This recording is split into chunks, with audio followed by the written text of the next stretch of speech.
In Victoria, there is 90 kilometres of underground high voltage direct current cabling for Marinus Link from Waratah Bay to the Latrobe Valley inverter station. In Tasmania, there is 200 metres of cable from the coastline underground under the Bass Highway to the contaminated Tioxide site at Heybridge.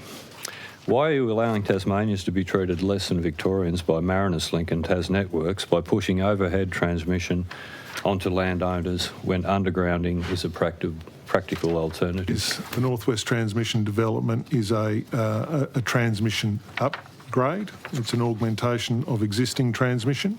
So, as we have discussed on the floor of the Parliament, 95% of that line exists already, and this will be new towers, fewer of them, but taller. I'm very pleased to note that of the 5% of the line that will be greenfield, all of those landholders have agreed.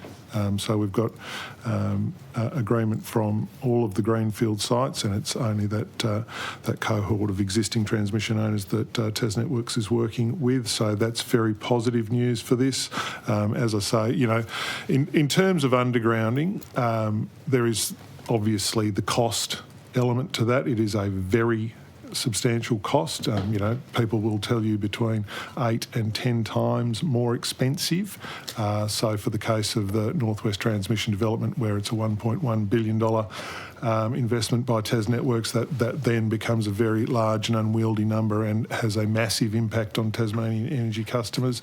And it's also, I think, important to recognise not without its impact on landowners.